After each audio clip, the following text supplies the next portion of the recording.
February 25, 2024ರಂದು BJP ಸರ್ಕಾರ ತಂದಿದ್ದ APMC ತಿದ್ದುಪಡಿಯನ್ನು ವಾಪಸ್ಸು ಪಡೆದಿರುವ ಸರ್ಕಾರದ ನಿಲುವು ಸ್ವಾಗತಾರ್ಹವಾಗಿದೆ. ಬಿಜೆಪಿ ಸರ್ಕಾರ ಎಪಿಎಂಸಿ ಕಾಯ್ದೆಗೆ ತಿದ್ದುಪಡಿ ತಂದು ಕೃಷಿ ಮಾರುಕಟ್ಟೆ ವ್ಯವಸ್ಥೆಯನ್ನ ಕಾರ್ಪೊರೇಟ್ ಕಂಪನಿಗಳು ಮತ್ತು ಖಾಸಗಿಯವರ ಹಿಡಿತಕ್ಕೆ ಒಪ್ಪಿಸಲಾಗಿತ್ತು. ಇದರಿಂದಾಗಿ ರೈತರ ಹಿತಾಸಕ್ತಿಗಾಗಿ ಸ್ಥಾಪಿಸಲಾಗಿದ್ದ ಎಪಿಎಂಸಿಗಳು ಮುಚ್ಚುವಂತಕ್ಕೆ ಬಂದಿದ್ವು.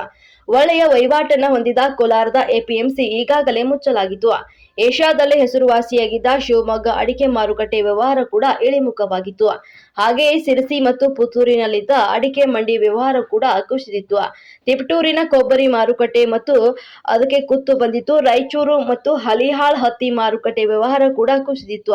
ಸರ್ಕಾರಕ್ಕೆ ಬರಬೇಕಾದ ತೆರಿಗೆ ಕೈ ತಪ್ಪಿತ್ತು. ಎಪಿಎಂಸಿ ಮೇಲೆಯೇ ಅವಲಂಬಿತರಾಗಿದ್ದ ಸಾವಿರಾರು ಉದ್ಯೋಗಿಗಳ ಉದ್ಯೋಗಕ್ಕೆ ಕುತ್ತು ತಂದಿತ್ತು. ಕಾಂಗ್ರೆಸ್ ಸರ್ಕಾರ ತನ್ನ ಪ್ರಣಾಳಿಕೆಯಲ್ಲಿ ಹೇಳಿದಂತೆ ತಿದ್ದುಪಡಿ ಕಾಯ್ದೆಯನ್ನ ವಾಪಸ್ಸು ಪಡೆದಿರುವುದು ಅಭಿನಂದನಾರ್ಹವಾಗಿದೆ. ಇದಕ್ಕಾಗಿ ರಾಜ್ಯ ಸರ್ಕಾರಕ್ಕೆ, ವಿಶೇಷವಾಗಿ ಕೃಷಿ ಮಾರುಕಟ್ಟೆಯ ಸಚಿವರಾದ ಶ್ರೀ ಶಿವಾನಂದ ಪಾಟೀಲ್ ಅವರಿಗೆ ಸಂಘವು ಕೃತಜ್ಞತೆಯನ್ನು ಸಲ್ಲಿಸುತ್ತದೆ. ಈ ತಿದ್ದುಪಡಿ ವಾಪಸ್ಸು ಪಡೆಯಲು ಸಹಕರಿಸಿದ ವಿರೋಧ ಪಕ್ಷಗಳ ಮೇಲ್ಮನವಿ ಸದಸ್ಯರಿಗೂ ಕೂಡ ಕೃತಜ್ಞತೆಗಳನ್ನು ಸಲ್ಲಿಸುತ್ತದೆ. ಹಾಗೆಯೇ ಮಾತಿನಂತೆ ಭೂ ಸುಧಾರಣೆ ಕಾಯ್ದೆ ತಿದ್ದುಪಡಿಯನ್ನ ವಾಪಸ್ಸು ಪಡೆಯಬೇಕು. ಕಾಯ್ದೆಗೆ ಕೆಲವು ತಿದ್ದುಪಡಿಗಳನ್ನು ಮಾಡಿರುವುದು ಸೂಕ್ತವಾಗಿದೆ. ಮತ್ತಷ್ಟು ರೈತ ಸ್ನೇಹಿಗೊಳಿಸಲು ಇನ್ನು ಹಲವಾರು ಸುಧಾರಣೆಗಳನ್ನ ಈ ಕಾಯ್ದೆಗೆ ಅಳವಡಿಸಬೇಕಾಗಿದೆ. ಕೃಷಿ ಮಾರುಕಟ್ಟೆಯನ್ನ ಹೋಬಳಿ ಮಟ್ಟದಲ್ಲೂ ಕೂಡ ಸ್ಥಾಪಿಸಬೇಕು. ಅಲ್ಲದೆ ರೈತರ ಬಳಿಗೆ ಮಾರುಕಟ್ಟೆ ವಿಸ್ತಾರವಾಗಿರಬೇಕು. ಎಲ್ಲ ಕೃಷಿ ಉತ್ಪನ್ನಗಳಲ್ಲಿಯೂ ಕೂಡ ಹೆಚ್ಚು ಸ್ಪರ್ಧಾತ್ಮಕ ಬೆಲೆಯನ್ನ ಕೊಳ್ಳಲು ನೀತಿಯನ್ನ ಕೈಗೆತ್ತಿಸಿಕೊಳ್ಳಬೇಕು. ಈ ನಿಟ್ಟಿನಲ್ಲಿ ಕರ್ನಾಟಕ ರಾಜ್ಯ ರೈತ ಸಂಘ ಹಲವಾರು ಸಲಹೆಗಳನ್ನ ಸರ್ಕಾರದ ಮುಂದೆ ಸದ್ಯದಲ್ಲೇ ಮುಂದಿಡಲಾಗುತ್ತದೆ ಅಂತ ಹೇಳಿದ್ರು.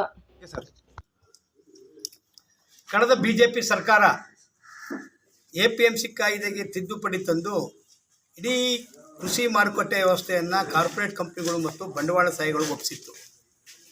ಇದರ ಪರಿಣಾಮ ಭಾಳ ಒಳ್ಳೆಯ ಎಪಿಎಂಸಿಗಳು ಇದ್ದಂಥವೆಲ್ಲವೂ ಕೂಡ ಬಾಗಿಲು ಮುಚ್ಕೊಂಡು ಬರೀ ಯಜ್ಞಗಳು ವಾಸ ಮಾಡುವಂಥ ಪರಿಸ್ಥಿತಿ ಆಗಿತ್ತು. ಮತ್ತು ಸರ್ಕಾರಕ್ಕೆ ಬರ್ತಿರುವಂಥ ತೆರಿಗೆ ಮತ್ತು ಸೆಸ್ಸುಗಳೆಲ್ಲ ಹೊಡೆತ ಬಿದ್ದಿತ್ತು. ರೈತರಿಗೆ ಒಂದು ನೆಗ್ಲೆಕ್ಟಿಂಗ್ ಮಾರ್ಕೆಟ್ ಇರಲಿಲ್ಲ. ಕಾಂಗ್ರೆಸ್ ಸರ್ಕಾರ ನಮ್ಮೆಲ್ಲರ ಒತ್ತಾಯದ ಮೇರೆಗೆ ಒಂದು ಕಾಯ್ದೆ ತಿದ್ದುಪಡಿಯನ್ನು ವಾಪಸ್ ತಗೊಂಡು ಹಲವಾರು ತಿದ್ದುಪಡಿಗಳನ್ನ ಸೇರಿಸಿದೆ. ಅದು ಸ್ವಾಗತಾರ್ಹ. ಇದು ರೈತ ಹೋರಾಟಕ್ಕೆ ಸಂದ ಜಯ ಅಂತ ಮೊದಲನೇದಾಗಿ ರೈತ ಸಮುದಾಯಕ್ಕೆ ನಾನು ಕೃತಜ್ಞತೆಯನ್ನು ಸಲ್ಲಿಸ್ತೇನೆ. ಈ ತಂದಿರೋದ್ರಲ್ಲಿ ಸ್ವಲ್ಪ ಸೂಕ್ತವಾದಂಥ ತಿದ್ದುಪಡಿಗಳಿದ್ದಾವೆ. ಆದರೂ ಕೂಡ ಇದಕ್ಕೆ ಇನ್ನೂ ಸುಧಾರಣೆಗಳು ಬರಬೇಕು. ಈಗಿರೋ ಸ್ವಾಮಿನಾಥನ್ ವರದಿ ಪ್ರಕಾರ 5 ಕಿಲೋಮೀಟರ್ ಅಂತರಕ್ಕೆ ಮಾರುಕಟ್ಟೆ ವ್ಯವಸ್ಥೆ ಇರಬೇಕು. ಪ್ರಾಂಗಣಕ್ಕೆ ರೈತರು ಬಂದು ತರೋದಲ್ಲ, ರೈತರ ಕಡೆನೇ ಮಾರ್ಕೆಟ್ ಹೋಗಬೇಕು. ಆ ಥರದ ವಿಸ್ತರಿಸುವಂಥದ್ದು ಆಗಬೇಕು. ಮತ್ತು ಕೃಷಿ ಉತ್ಪನ್ನಗಳು ಹೆಚ್ಚು ಮಾರ್ಕೆಟಲ್ಲಿ ಸ್ಪರ್ಧಾತ್ಮಕವಾಗಿ ಮಾರಾಟ ಆಗಬೇಕು. ಇದ್ರ ಜೊತೆಗೆ ಪೂರಕವಾಗಿ ಎಮ್ ಎಸ್ ಪಿ ತಂದ್ರೆ ರಾಜ್ಯ ಸರ್ಕಾರ ನಮ್ಮ ಕೃಷಿ ಬೆಲೆ ಆಯೋಗದ ಶಿಫಾರಸಿನಂತೆ MSPಗೆ ಒತ್ತು ಕೊಟ್ಟು ರೈತರ 75 ಭಾಗಕ್ಕಿಂತ ಹೆಚ್ಚು ಕೃಷಿ ಉತ್ಪನ್ನಗಳನ್ನು ಕೃಷಿ ಮಾರುಕಟ್ಟೆ ಒಳಗಡೆ ಸ್ಪರ್ಧಾತ್ಮಕ ಬೆಲೆಯಲ್ಲಿ ಒಂದು MSPಲಿ ತಗೊಬೇಕು ಅನ್ನೋದು ಕೂಡ ನಮ್ಮ ಒತ್ತಾಯ ಇದೆ.